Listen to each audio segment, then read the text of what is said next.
All right, everybody, welcome to another episode of Soft Elbows. I'm joined by Abby Richards. I'm Steve Yonda, and Abby, this week, he was formerly the director of coaching education at USAW. He's a current IWF Category 1 technical official. That's as high as it gets. And he is yet another member of the platinum membership for the Michael Choi fan club. And sorry, one more thing. He was recently named the chief operating officer for USA Weightlifting. We are joined by the one and only JP Nicoletta. JP, how you doing?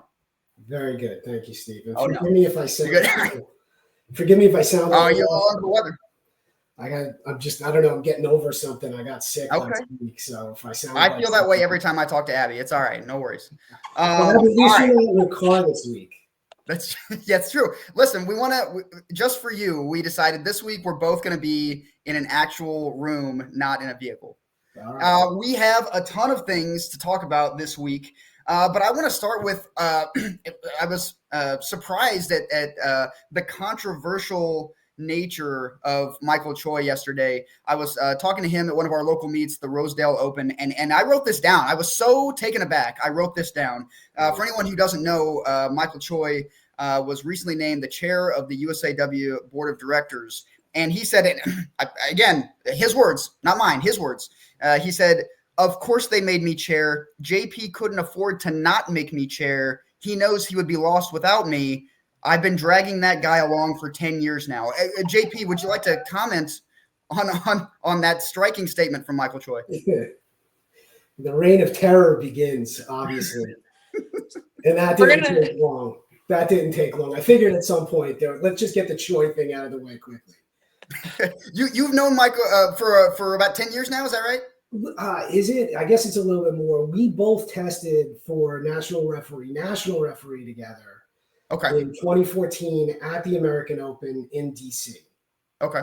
And we had that in DC? Yeah, it was awesome. Can we bring it back, please? Oh no, I don't think people like that one. Just be honest with you. Bring it back. I don't care. To be honest, the meet was great. And it was, forgive me, I forget what hotel, but I don't remember either. Right outside, there was a bunch of stuff. The venue was great. Everything was set up great. There was stores, food, anything you could want. From what Choi does talk about, like, because he helped with the organizing of it, the load in, load out was a disaster. Yeah. Good. Either way, with him, I met him there. We've pretty much hated each other ever since. And we've gone around the world. We've done a lot of stuff together, which has been really cool. He's been coming up to the ranks quite a bit. It's kind of funny to think that, the two of us goofballs have kind of come where we've come and done what we've done over the last few years. It's actually very cool. Yeah, no, and we're going to talk a lot more, excuse me, about some recent USAW developments and about you specifically a little bit later in the show. We want to get a couple segments out of the way first. The next segment that we're going to do is a new segment.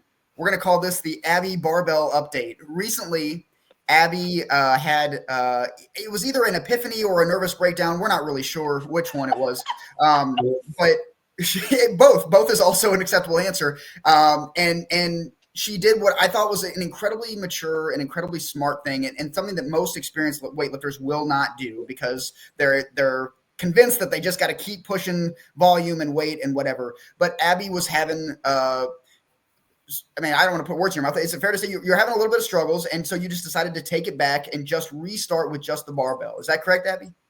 So kind of. Basically, okay. I had a mentee B.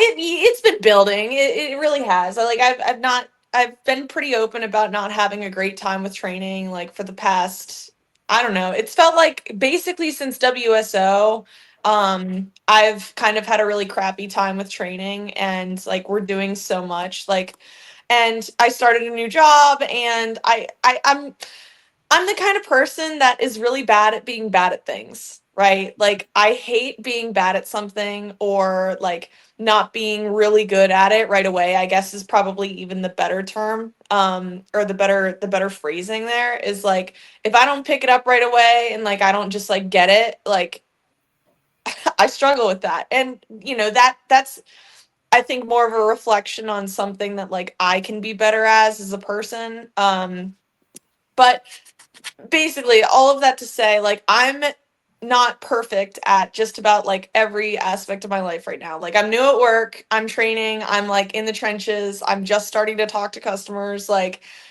there's all of that going on. And then I go to training and I just get absolutely demoralized because I'm not like understanding, or I'm not able to execute, or like, whatever reason, I'm just leaving training absolutely demoralized. And I got to the point where I was just like, I need a hard mental reset. And so I told my coach, I was like, look, I was like, I need you to take all the comp lifts out of my program for a week. I was like, I'll probably mess around with them, like, but take them all out. Let me just be brain dead for a week and we'll go from there. And when I had that conversation with him, I was like, he was like, well, are you still on for the Arnold? And I was like, yeah, like, I'm not stressed about the Arnold at all. The Arnold's in like 8 weeks. Like, I've got, like, I'm not worried about that right now. And it's taken me a really long time to get to that point, because the Abby of like 3 years ago, if she was 8 weeks out from a competition, any competition, regardless of if it was the Arnold or Nationals or just a silly local comp, she's 8 weeks out and she's like having to take a step back. She's freaking out, right? But like, I was just like, look, I'm gonna be a much more miserable person, and we're gonna do way more damage than make progress if I keep hitting my head against the wall and just leaving training absolutely demoralized. So yeah, all week I went in, my goals were to get volume and get intensity with squats, with pulls, with deadlifts, with all of the things, like to get stronger in the positions I'm weak in. And then I would work the empty barbell, or like there were days where I was just doing a PVC pipe, and there were also days where I was like not even using a PVC pipe. I was just like moving my body. And as it turns out, if you go back to zero and literally just focus on moving your body properly, getting to move your body properly without the additional factor, I guess is the right word, of the barbell or just anything, and just figuring out how to make yourself move, is my biggest issue. And so, yeah, I started from absolute zero. Moved to barbell max for like 3 days. I added a little bit of weight on Wednesday, but I slowed everything down, because the other thing too is, like, I am somebody, when I'm learning something, that I have to go really slow, or I have to break it into pieces, and then I slowly put it together, and then I can get faster, and then I can get faster, and then I can get to full speed. So I went really, really, really slow with like, I don't know, 50%, 55, 60% on Wednesday. And just made sure that I was hitting positions, I was moving properly, like, the specific cues I wasn't really thinking about. It was more so just like hit the positions and then whatever. Yeah. I'm not articulating very well, sorry. No, no, I get it. And I'm curious. I don't mean to cut you off, Abby. I'm curious, JP, from Yeah. your perspective, because you used to oversee for all of USAW coaching education, sporting development. Like, I imagine that you have either seen directly or heard of this type of situation before, with experienced lifters, with new lifters, with moderate, medium range lifters. And I'm sure you've seen athletes who are doing what Abby's done, and also athletes who have just like tried to push through. Can you talk about it, maybe the efficacy of taking the path that Abby is, or maybe you've had a different experience given what you've seen? Yeah, and I don't even have to answer that from the perspective of like my job role, so to speak. Like, Correct. I mean, what you're talking about is something that an experienced lifter goes through. Correct me if I'm wrong. Sport age 10 years plus at this point, right? Me, For me, I'm like, yeah, 7, 8 years. yeah, Abby's a child. But certainly for me, yes. Oh, don't say that. But Abby, a quick question for you, and this is like, I don't want to set off a whole Pandora's box, but you're kicking right around a milestone number, and you came 1 kilo short of 200 kilos earlier this year, right? So you're going to get there, you're going to get above. Yeah. Things like that can become a factor. Like, I have this huge milestone that I want to hit. For me, it was a 300 kilo total. Like, I ran into a wall with that. And I remember a period in my late 20s, everything you just said, every workout got worse than the one before it, and then every little thing was the biggest thing in the world. And no matter what I did, I felt like I was going backwards. So I took a spot where I said, all right, I'm not going to lift. I'm just not going to lift for a little while. I'll reset and then I'll come back. You mentioned one whole week. My plan was a couple of months where I was just going to go down to the gym stress-free and not worry about it. I lasted a couple of weeks before I got back into training. But the whole point is to say everything you just did there was both mature and intelligent. It's the right approach. Because respectfully, whether you're 6 years in, 10 years in, whatever, more than that, and you got to factor new job stress, reality of, who and what you are at your age, right? You need to allow for rest, and that rest is not always physical. It is physical, but it's also mental. So you're kind of getting the benefit of both with the approach that you're taking. And if you could just come back with a breath of fresh air, that next meet, be it the Arnold or anything else, you can have a different perspective when you step on the platform. And that will, if not the PR, that event, whatever, you'll be back on track to where you want to be and what you want to be getting to. So all of that made sense. It was definitely related. And I appreciate that. I don't want you guys to give me too much credit here with the maturity and the intelligence. Absolute deal. Yes. No, because it's not like this hasn't been said to me before, and it's just taken this long for whatever is in my brain to dislodge and for that information to hit my brain cell. And so it's not like there's nobody in my corner that's told me this. It's just it took me to this point to really be yeah, maybe they're right, or I know they're right, and I need to do something about it. And there's also the other aspect of this too is I also have some just brain things that I need to address on my end as well, and just being able to control emotions and being in control of myself when I do have a bad session, because I used to be fine and I could take it with a grain of salt, but then when it was one after the other after the other after the other, I think that really broke me down. And so I need to I have some homework to do on the emotional control side of things when I'm consistently going through it, so to speak. So I appreciate the credit. Don't give me too much credit. Give the people in my corner some credit too. We'll continue. This is going to be a regular segment of the show moving forward, at least through the Arnold, so we can see where this goes. So we're going to give you credit down the line. How about that? We'll plan on having JP back after the Arnold, and we'll have the show dedicated to the progress you made. Thanks. In the meantime, we had some athletes who competed we're recording this on Sunday. They competed just yesterday at the Rosedale Open. It was another well-run meet by the folks at BASA. And I'm going to miss many people who had good days, but I know that Tough Temple and John Weeks brought a ton of folks that absolutely crushed it. And then a group, there are a bunch of people from different clubs that train at this location, but Invictus DC had several different folks who showed up and did very, very well. Kat Moore came back after a long hiatus from not competing, had a very good meet. Lauren Grimezi PR'd her comp total by 10 kilos, which is insane. And I saw all of her lifts. Each lift got better than the one before it, which is even more impressive when you're going into new territory, new numbers.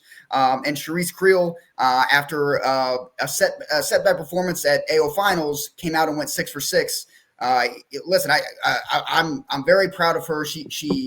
I don't think this is. I'm not speaking ill of her. I'm just speaking of fact. She missed all 3 snatches of hers at AO Finals, and that is a tough thing to do for an athlete, and then come back and have a very precise, very strong meet. And she did that. She went 6 for 6. Each lift was very, very solid, and she's back on the right path moving forward for more good things to come from her. She's a very strong athlete. I love Charisse. She's one of the nicest, most positive people I've ever met. And so I love seeing her do well. She deserves this. Yeah, very, very impressive performance for her. Next week, we've got Baltimore Open. We've got RVA Open down in Richmond. I don't think it's next week. It's I've actually got it on my calendar back there. I think it's the weekend of the 24th.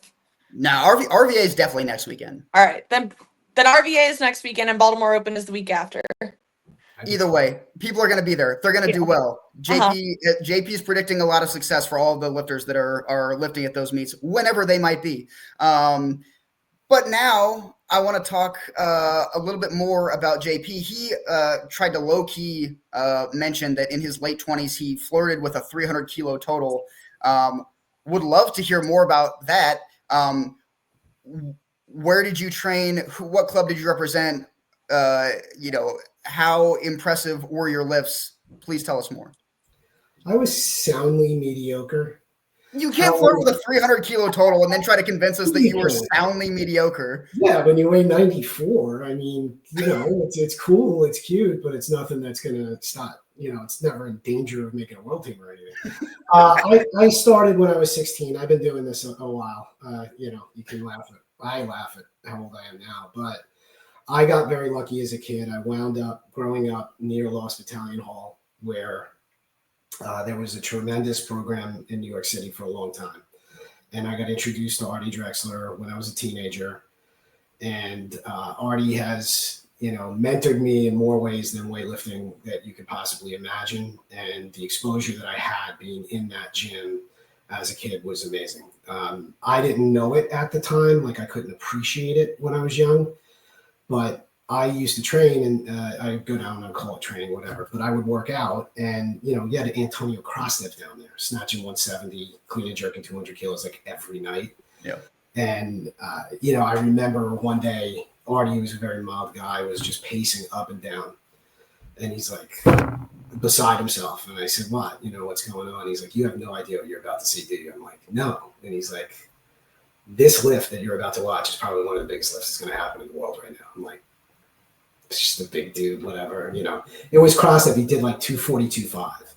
And I watched that in like 1992. I saw him do that, like just on a Tuesday night.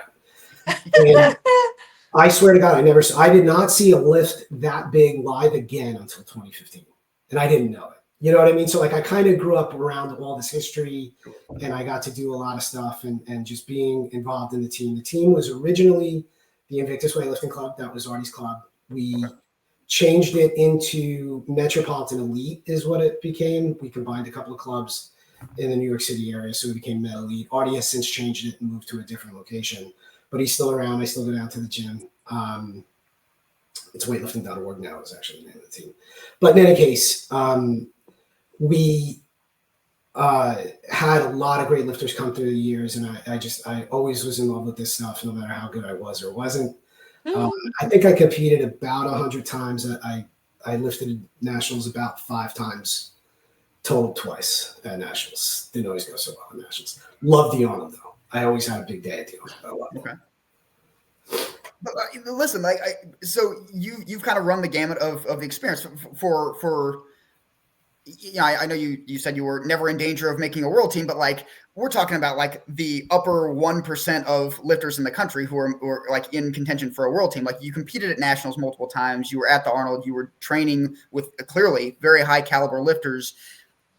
How does that background inform the roles that you have had, in USA weightlifting since then? I mean, I imagine it enables you to kind of make your decisions in different ways than if you hadn't had those experiences as an athlete. Yeah, and it's a couple of different things. I mean, you guys may feel this, but the joke I like to make, and I call it, is like, you kind of get the itch for this, and I definitely had it.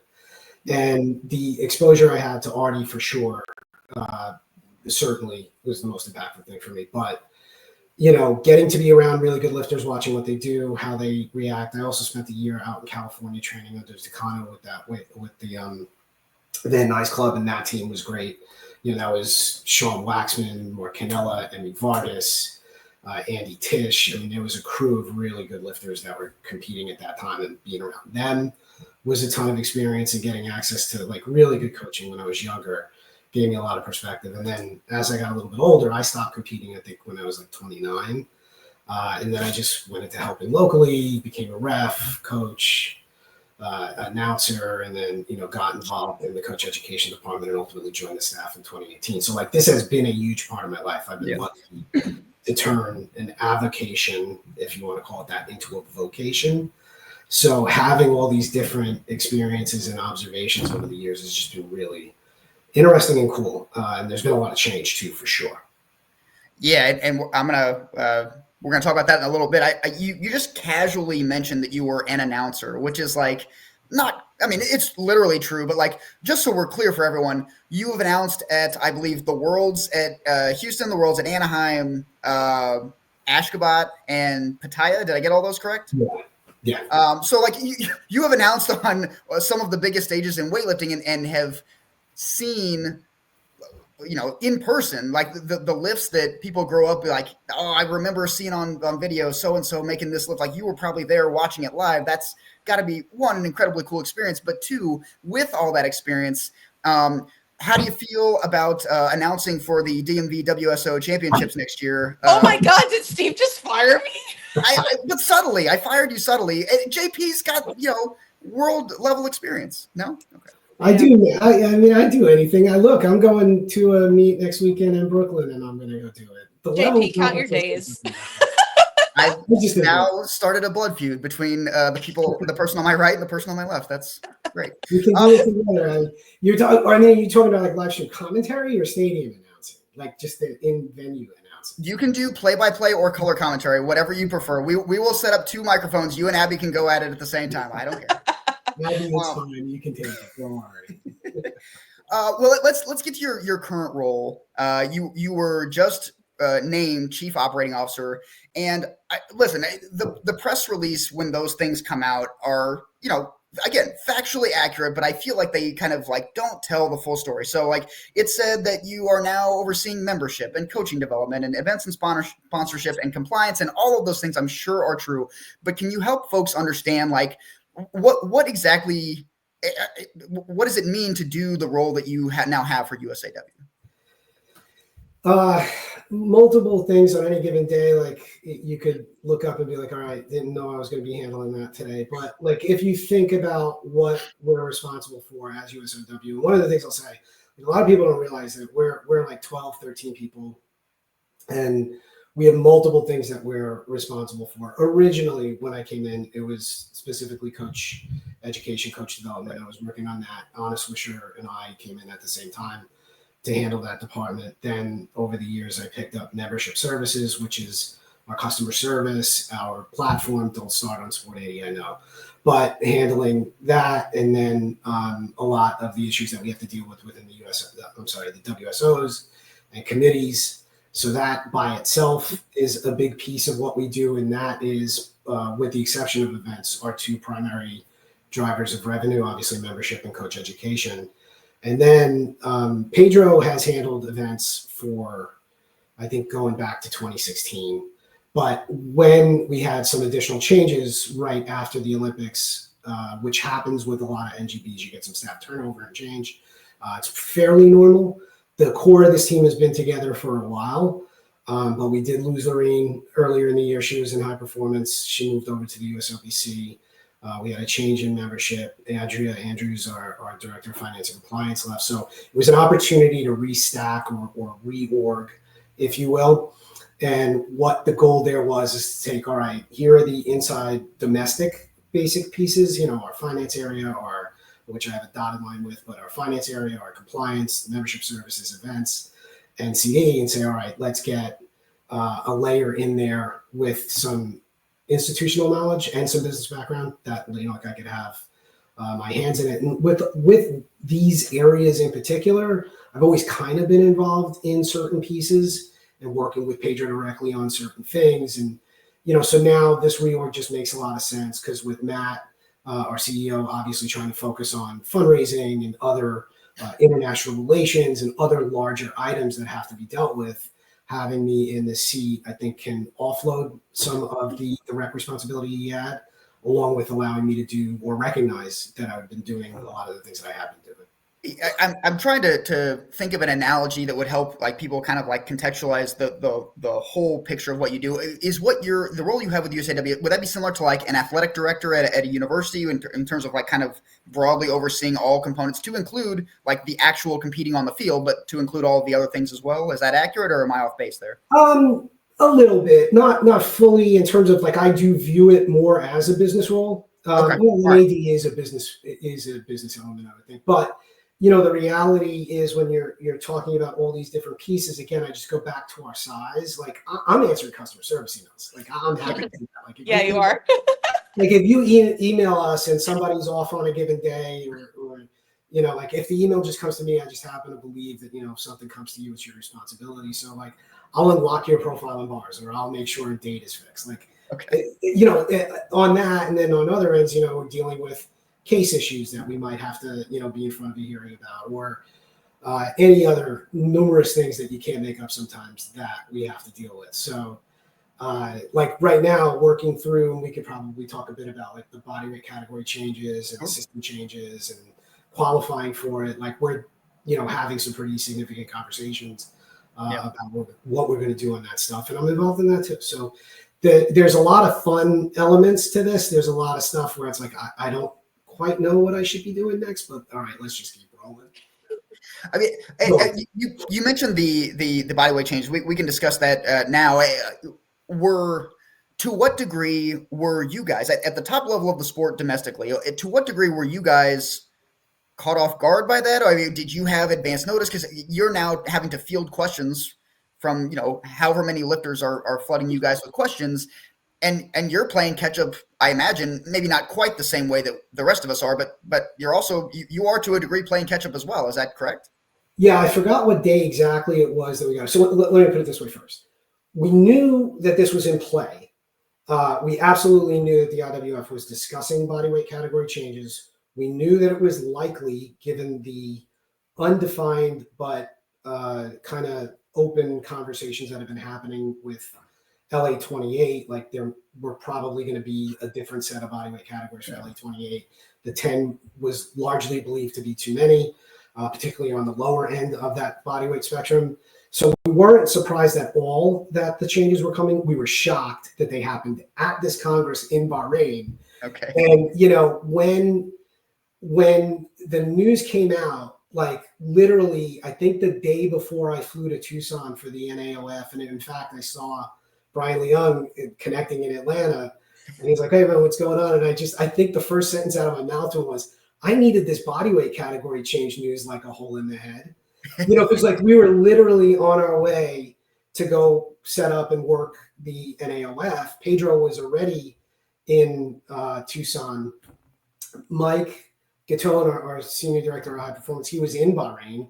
Will, our communications guy, was in Bahrain.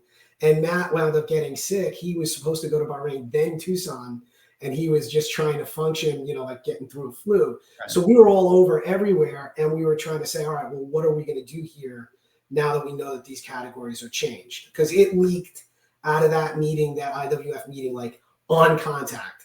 It was out in the world. Like the IWF did not even have a chance. They hadn't even voted on it, and it was all over Reddit that these were going to be the categories. Like, I got so many messages from people. By the way, if you don't know this, I run the DMV Instagram page. So, like, all those memes, that's me. I got so many messages from people asking what we were going to do about it, and I was like, they literally have not even voted. Like, read the sentence above the numbers. and like, people were asking us questions, and I know that they care. It's totally okay. Yeah. But like, what are you going to do with the AB standards? What are you going to do with national qualifying? I'm like, I'm handing out credentials at the front desk right now for NAOF, and like, I don't know. Like, you got to give us a minute. And we were cool. Why don't we make it through this competition before you worry about what you're going to do next? But the topic of Nationals Week and Nationals and what we're going to do with the new categories, because don't forget, inside bars, we had to make a decision. All right, June 1, the new bodyweight categories go into effect. So that was pretty easy to say, all right, we need to find a system solution for when local meets get sanctioned, that the new bodyweight categories are available in that sanction. We have to go back and reset any meets that have already been sanctioned after June 1st. And we're making the decision right now, prior to June 1, you use the current categories. That's it. Even that, you get noise, and I can talk about it internationally. There's one international competition in March that's actually going to use the new bodyweight categories because it has implications for Junior Pan Am Games. That's a different mess. But the point is, we're saying, all right, before June 1, go as you are. After June 1, we'll convert. We got to get the system in place to do that. The other thing is nationals, right? And in that moment, when, the first week of December, when we got this news, we were, just kind of messaging from all over the world, literally saying, what are we going to do? And I kind of knee-jerk response and said, you know what, this is what we did last time. You have to qualify on body weight. If you don't have a qualifying total, once we publish the new ones within the new body weight category, having been on weight, that's it. You can't enter. You got to requalify. And I said, we have precedence on that. That's what we're going to do. And, we put the message out, and Mike has a slightly different perspective of what we're going to do with HP qualifying. But in any case, we put our initial message out. We got some responses, which may or may not have been colorfully worded, but they were very intelligent and thoughtful in terms of, having a minute after NAOF ended to sit back and say, actually, you know what? We might need to pivot here. We might need to think about this a little bit differently because things are different now. And then I thought about, kind of my own experience as a lifter. And Abby, I could ask you, do you remember when you qualified for your first nationals? Hell yeah, I do. How did you feel? Oh my God, I was on top of the world. All right. Now, how would you feel if I told you on December 10th that you may or may not be qualified anymore, and you're going to have to wait till February 1st to find out? I would not be a happy camper. And that is my G-rated response. So having a second to think about that, I said, you know what? If you respectfully look at this, qualifying had been open from May 22nd, 2024. The period ends May 22nd, May 22nd, 2025, the qualifying period for Nationals Week, right? And now all of a sudden there's a not insignificant number of lifters. I don't know what that exact number is, but there will be a not insignificant number of lifters who are looking up and saying, well, I don't have the body weight category. I don't have the qualifying total yet. I don't know. I don't know if I can make 69 if I competed as a 64, right? So we're looking at that, and then we also overlay where we are now compared to 2017, I think it was, or 2018 when the bodyweight categories changed last time. Yeah, it was 2018. And, we weren't in the same period when we implemented it. So having been this far down the road, what I'm saying is I'm looking at it saying, all right, I get the argument. If I've made a qualifying total for the men's 73 kilo body weight category, the way that it works now is I am now eligible to enter any category. I can enter 81. I can enter Yep. down. So we're looking at it, and now what I want to do and what I'm hopeful we'll be able to say when we update on February 1st is to say, all right, if you've previously qualified, you now have the ability to enter into any category for Nationals Week or National Juniors, whichever event it is that you're looking at. We needed to find a system solution for it, which I think I have. And initially my caution on it is that when we're doing the event entries inside bars, it reads actual body weight against a set qualifying total. Right. And then it knows to unlock or open the ability for you to enter. Right. So now we have to make the entries available. We have to find a solution. I have a way. I think it might not be the cleanest thing in the world, but ultimately we want to be able to open that opportunity for everybody because of how I open this up. I think it's the right thing to do, and it would be received well for people. So just bear with me on that, but I think that's the news is going to come in February. Yeah, I'd agree with that. And I appreciate that, you're taking the time to find this solution. And I think Steve and I have just in our WSO committee, we've kind of all agreed on the premise that just because it's not the easiest way for us to do it doesn't mean it's not the right thing to do. And so we appreciate that you're taking the time to do the right thing by the lifters, or I do at least. So no, you feel free to speak for both of us on that one. Okay, great. One of the things you mentioned earlier, one of the main components of your job is kind of overseeing the WSOs. So as we move into that realm, I guess first and most importantly, which WSO is your favorite WSO, and why is it the DMV WSO?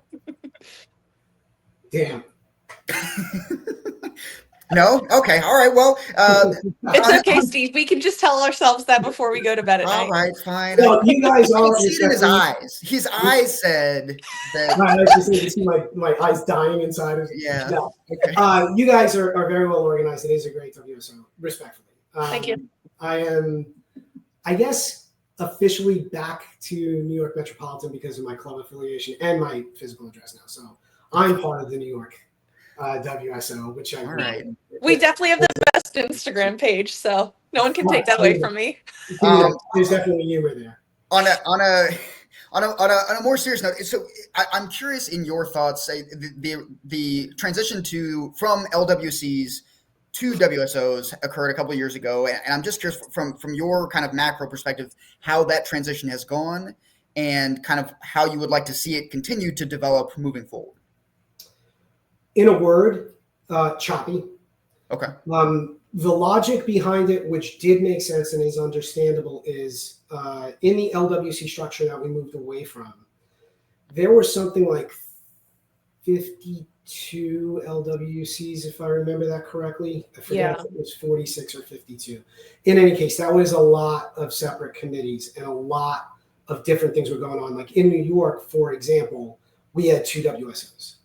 In New England, where for a long time they had been an LWC. At one point, Connecticut cracked off, and it was its own LWC. And what we looked at is all of these different committees doing all these different things, and the way that we were handling it was not clean from a nonprofit standpoint, from a good governance standpoint. None of it was really done well, and it had been an accepted norm for a long time. So the first piece of it was consolidating it down to 26. In some cases, you've got single state WSOs, DMV. Obviously, you guys are a multi-state in a fairly tight region. In one case, I think it's just California. It's just California. Just Southern California, and then there's another one, I think. California North Central. So there's 2 WSOs in California.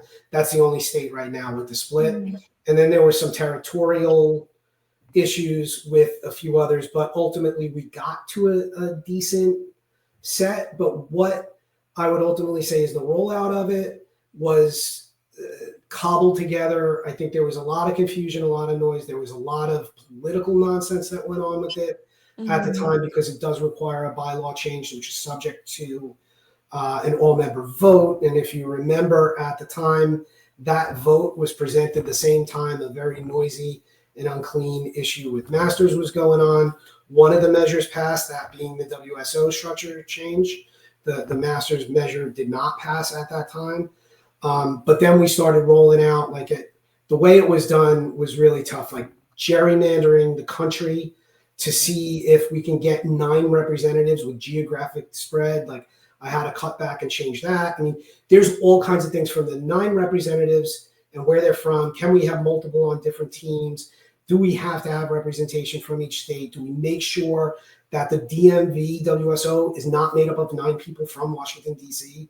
Like, all of those things are a challenge, and overlay that across all 26 WSOs.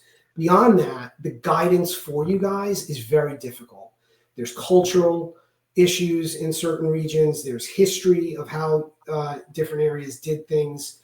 And, when you ask the question, Steve, of where I want it to go, I think we have a lot of cultural change that's going to need to happen over years.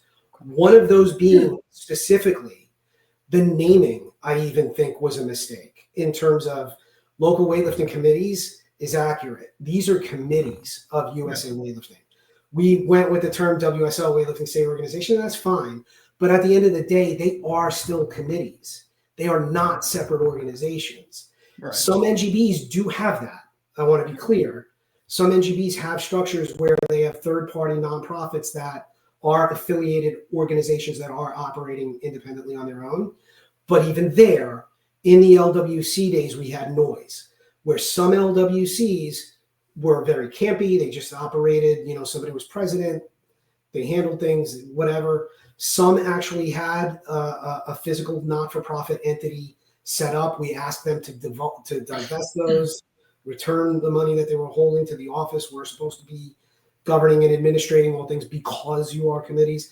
And it's going to take a long time for people to get used to that, because there's this we are separate feeling that exists with a lot. And it's going to take a long time for people and administrations to get no, actually we're a part of. So good. I'm sorry. No, that. What I hear you describing, and please correct me if I'm wrong, is you're taking a system that for a long, long time was very decentralized, and you were trying to now centralize that same system. That is understandably quite difficult, specifically for a headquarters of an organization that, as you said, consists of 13 to 14 people. In some ways, I can see the benefits to centralizing things. How has the process been explaining to whichever, pick an LWC, it doesn't really matter, not a WSO, it doesn't really matter, but like, how has the process been of convincing them, or have you had to, I guess, convince folks of the benefits of centralization as opposed to every entity being kind of its own thing that contributes to the larger picture? Choppy. Again, it really depends on the administration. I mean, there are some that are wonderful. They get it. They just want to do what they're supposed to do, and they're asking us for guidance. Some have this, feeling of kingdom, if you want to call it that, and they're kind of in an old guard way, if I could call it that.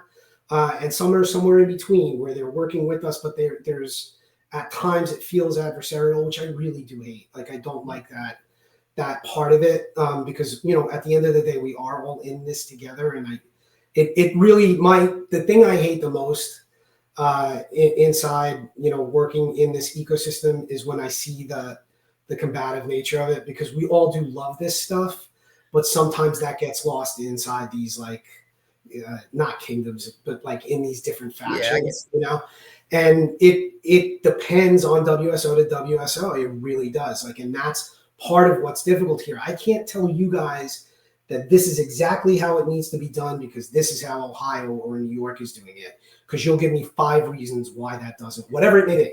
Right. You'll give me 5 reasons why that doesn't work there. So we need a guiding document or plan for everybody, but we also do need to allow for some freedom for the committees to operate in ways that they see fit. And there's some places where that works really well. There are some places where it does have noise. Well, and I want to move on now to a couple of recent ideas that you guys have had that I hope will kind of help convince people that, like, we are all in this together. And one of them is the new national team structure. I think I really like this idea. I think it's great for the upper echelon of lifters in the country. The people, you guys had a really cool or informative graphic when you first announced this, where it was I think it was gold, silver, bronze, and then like the developmental group. And for the folks in the gold and even the silver, like, those benefits are great for them. They've earned it, like, good for them. I'm glad we're supporting them. But the thing that I liked about this idea was the reach of it, and that we were getting benefits to the folks in that bronze category and specifically that developmental category. When you guys were, I guess, formulating this plan, how did it come about that it wasn't just going to be like a collection of, I don't know, a dozen or 2 dozen of the top lifters in the country, but that you wanted this program to spread like the roots a little bit deeper? Really good question. So think kind of top of the funnel and going backwards. The basis of the program is to emphasize support of elite athletes, right, at the world level, at the senior international level. Like, that's a goal. That's important. But so is developing a pipeline, right? So that's like your guiding light in the document, so to speak. So how do we continue to support elite athletes for performance at the senior level? How do we pay attention to the up and coming who we think are going to get there or who are on track to get there, right? So that's the basis. Work backwards from that, and you get the plan that came out. And you have to manage budget, because there's a lot of money that gets invested on the high performance side. And there's some piece here, and I'm going to take a liberty and just give like my personal input on how I feel about this. There's a component to it that I really like in terms of it being aspirational, and making this is intended to and should be considered a big deal, right? And we want to have that prestige around it. Right now, the prestige that I think exists within our culture, within our sport, is making an international team, right? And that's okay. I could tell you, as somebody who never made it, I would have gone crazy if I made it Junior Pan Ams. You know what I mean? Like, it would have meant the world to me. I get it. But if you look at the demands of that, the costs, the actual output of the sheer number of people that we send on trips internationally, nobody around the world really does what we do in terms of the sheer number of athletes and coaches that get on planes and head to different locations for different events. Like, I forgot what year it was, but I remember there was one year, and I think it was just in front of the Tokyo qualifying. It was one year where we sent out almost 200 different athletes to international trips. And we were looking at it and we were like, damn, that's a lot. I don't know that that's sustainable. And it took a long time to think of a way to, like, all right, yeah, make the team. I get it. Like, great. You should. But let's look locally, or like, let's look nationally, get people into an item or an area of prestige. We introduced the AB standards, I think, as part of the the Paris qualifying. This builds on that AB standard idea. And now, just bringing it full circle to what you're talking about with the WSOs, my viewpoint, like my longer viewpoint, is the WSOs should function as grassroots committees that are geared toward helping build people up toward the NTP, right? And then from there, we can talk about support and funding for international competition. So that document, or the national team program, I think actually does set a foundation even down to the grassroots area, which I like a lot. When you guys were coming up with like the standards for each of those categories, the gold, the silver, the bronze, the developmental group, I imagine that just, logistically, you had to have had like a total number in mind, like, we can afford to fund X number. What is that number? Like how do you even just estimate? I know you probably don't have the specific number, but like roughly, like, how many folks are we talking about impacting through all four of those categories total? I don't have the exact number, and forgive me because I don't live in the HP world. I don't remember how many people we had on stipend. Okay. But when we were looking at the initial plan that had been in place for a long time, there were a lot of people on stipend. In some cases, they weren't even training anymore. It was difficult to roll them off. There were some who had made like almost no progress over a period of time, from like one level to the next. And we were looking at it, and it just felt like we were not sure if the investment in certain athletes was returning the results. So reorienting it was a big piece of it. And, I forget what the exact budget number is, but I think it's somewhere around like $2 million, okay, give or take. But the costs are exploding everywhere. Flights, sure. Hotel fees, in some cases you're paying additional visa fees. Mm-hmm. Like, there's all kinds of things that go into the travel, just plus coordinating everything. Uniforms are expensive in some cases. Coaches get outfitting. In some cases they have to pay. Same thing for athletes. Sure. So like, it's just blending everything that you can together to get to a place to say, how do we invest in the people who are high performing right now, and how do we recognize the ones who are up and coming? So it comes back to that concept. And that the ambition behind that idea is admirable. I think I hope everyone who cares about weightlifting, wants to contribute to that. But I mean, you've mentioned funding a couple different times. How is this being funded? I mean, is it just simply like we make enough through, spectator fees at national events and membership dues and whatever the WSOs contribute, or is it what goes into funding that program? Combination, membership revenue, coach education revenue and profit. National events, not really. People tend to confuse these things sometimes. National events are often dollar in, dollar out. The events are expensive to run. There's variables in play in different cities, and I know you want us to talk about why we go to different cities. We can get there. But the national events do turn a little bit of profit, because I think some of our event sponsorship revenue is in there. But that piece put on the side when you're talking about high performance funding.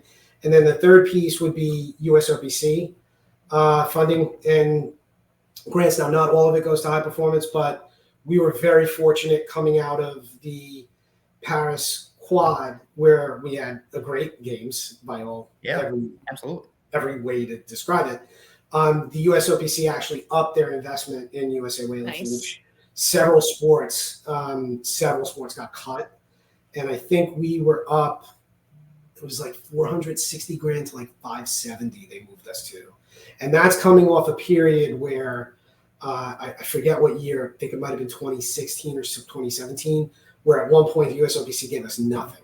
So we've built it back up through all of the progress and things that have been going on over the years. So it's a combination of different things is the answer. If membership is down, our budget's down, our revenue's down. If coach education is down, our revenue's down. Like the money that we have to throw around gets pitched. So, we do have to build those things up, and we're working on it. That's the side that I'm responsible for. But the answer is we're funding it out of operations. Okay. And you mentioned the staying at certain locations for nationals. For AO2, you guys announced it's going to continue to be, at least in the near future, going to continue to be in Colorado Springs, going to continue to be in Fort Worth. What went into the decision to keep those locations locked in as opposed to the more recent model, which was, the Arnold is always at the office, but the other locations kind of bounced around a little bit. Yeah, and you do want geographic spread. Arnold is the Arnold, right? First weekend of March every year, it's going to be the NAOS one. That's basically East Coast. You remember at the beginning of the conversation when we were joking around, can we come back to DC? I was like, right. And the reality, and you never know, but the reality is the way we do this through an RFP and bidding process, this is what Pedro does, is he's constantly in communication with cities around the country. There are some cities that, like, if you think about what our event is, 1,000 people, 2,000 people that we're bringing in, X hundreds of room nights, how much convention center space are we going to need? They have an idea of what kind of financial impact we would bring to the economy. And like in New York City, whatever, a Knick game is going to generate more than like NAO, right? But in certain cities around the country, it could be very good for them to have us there. Think about it, Tucson. Tucson had been working on Pedro since I think like before 2018. And it took years, and he eventually said, all right, yeah, this works. Like, we've got space, we've got an arrangement that works. So you're looking at different cities around the country that value what we can bring them. And it does limit some major cities, but it does make opportunity, but opportunity does become available because certain cities might be doing certain things during periods. If a city is looking to bring in the Olympics, they might actually subsidize an event to build their resume. Right. That's how New York got the Nationals in 2002, because they just dumped a ton of money that would they subsidized hotel room nights to make sure that nobody paid more than like $100 for a room in Manhattan. They ate the difference, right? So sometimes you can get deals around the country. What we've found in the last couple of years is if you go multi-year, they're willing to make even better deals. Like they'll give you some better pricing. They'll make some kind of grant or other support available that might not have otherwise been there. So in the case of Fort Worth for Texas, for NAO2, a multi-year deal worked. It also requires less hammering out, because if we're going to, Masters, Nationals, NAO, Nationals Week, NAO2, NAOF, that's 5. So you would have to negotiate 5 contracts a year. If you can get a couple of them locked up for 2 years, maybe you only have to negotiate 2 next year. You got it, and then you can roll on. So I don't know if we're going to go like 2 years at a time. We might ultimately park something for a quad and then move to another city. Either way, I would say with Colorado Springs, certainly, I loved it. I love Colorado Springs. That's been one of my favorite venues, like just our cities as a whole. I was pretty happy that that we're going to go back there.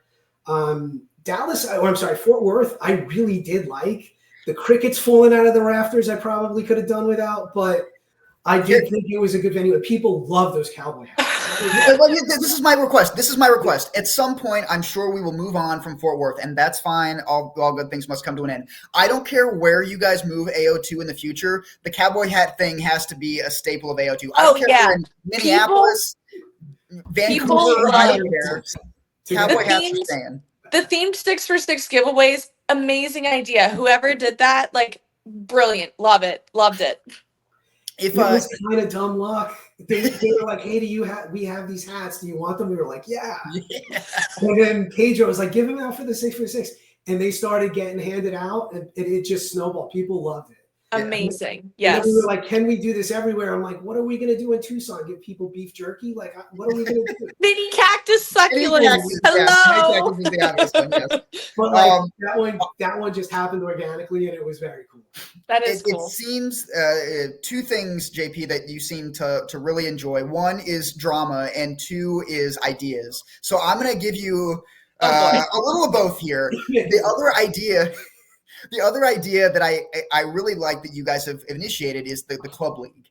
And I think it's just as a broad overview of the club league, like, whereas it used to be like at nationals, you enter your club, your points are just tied to that event, and then like whoever wins nationals as a team, they get that. But now the league idea is like you're building points throughout the year, which I think is great. And also you don't have to register your team. It's just like, it's a lot easier on everybody involved. I think it's more inclusive. But here's what I think. Again, I'm your guy for ideas. I'm your idea for drama, or your guy for drama. What if we did, and I've pitched this on a previous episode, WSO competitions? Like, we can do it for specific events or throughout the year. And so now you've got WSOs competing against one another. And the best part is, this is where the drama comes in, you're going to put the responsibility on the WSO committees to select which of their members are competing on behalf of the WSO. I feel like everyone is going to have opinions about this, and most of them will involve 4-letter words. But what a great way to either thoroughly increase interest and or animosity. I hate the picking part. I love Steve's idea, and then he's like, let's get together and pick athletes. No, I think however you do should just be correlated to points, and then may the best WSO win. That is a more boring version of the same idea, sure. Yeah, but Steve, it's fun to do that. Like, the fantasy football player. That's right. Yes, everyone loves fantasy football. You know what? But fantasy weightlifting, and we could pick lifters right now from the DMV, and you're going to have all the lifters from your team, and Abby and I are going to be like, what about this one? What about this one? Yeah, Abby's getting left off that list. You're advocating for open warfare. That's right. That is correct. You've nailed it. JP, I am advocating for open warfare. You nailed it.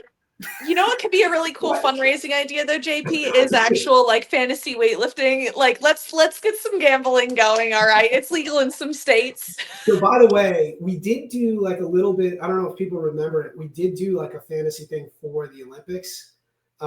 It kind of got chopped up because of all the COVID noise and everything, but we had worked out something that you could draft a team, and that's so cool.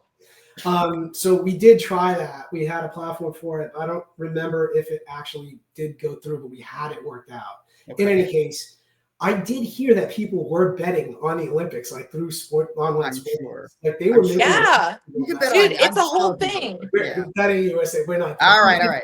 But what I did hear you just tell me is that there is a permission structure for my idea. You guys have done. You got it in place. It's been discussed before.